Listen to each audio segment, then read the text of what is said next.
இன்னைக்கு கலெக்ஷன் எதிரியும்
സാറേ മനസ്സിലായോ?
அழகடா கண்ணா, உனக்கு என்ன வேணும் என்று சொல்லடா ராஜா.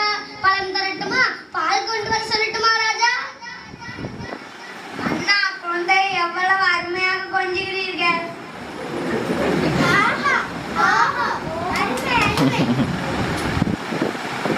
எனக்கு இது வேண்டாம். அழகான சமுத்திரக்குட்டி, வேற என்ன வேண்டும் உனக்கு? எனக்கு ஒரு பானை வேண்டும், கொண்டு வாருங்க. சரி, பானை தானே கொண்டு வர சொல்கிறேன். காவலாளி, நீ சென்று ஒரு பானை கொண்டு வா. அப்படியே ஆகட்டும் மன்னா.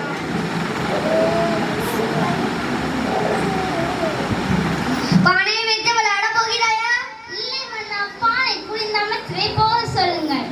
பானைக்குள் நானா எப்படி போக முடியும்? என்னால் முடியாது, என்னால் முடியாது மன்னா.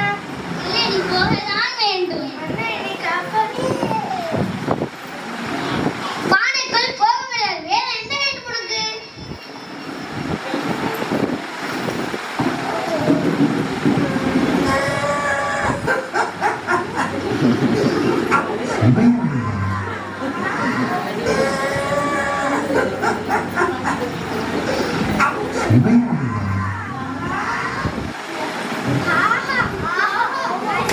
அட நிறுத்துங்கடா, அல்லுங்கடா. ஏன் சத்தமா வருகிறாய்? பானைக்குள் போக முடியாது.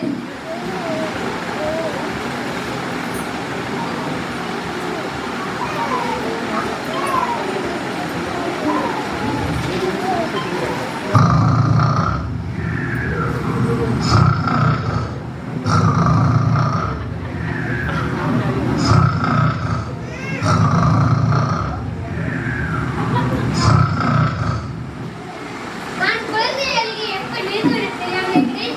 உனக்கு தூக்கமா?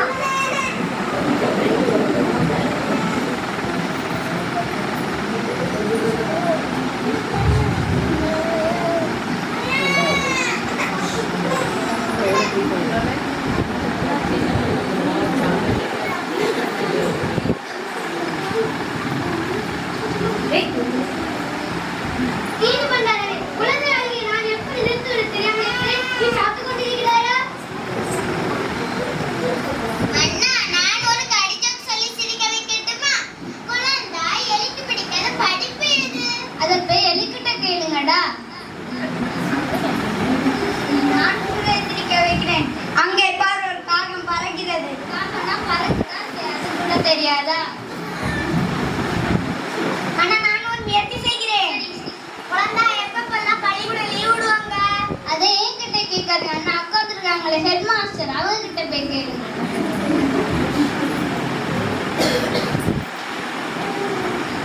அண்ணா, நான் குழந்தையின் அழுகையை நிறுத்துகிறேன். சரிக்கா.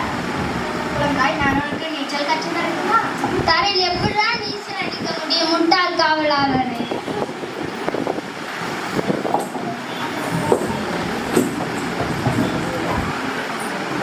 நான் உனக்கு பொம்மை தரட்டுமா? நீ வைத்து விளையாடுகிறாயா? அமைச்சரே, நான் சிரிக்க மாட்டேன். நான் ஒரு முயற்சி செய்கிறேன். போதுமடா, உங்கள் அறிவு கிட்ட ஆலோசனை. உனக்கு நான் ஒரு பாட்டு போடவா?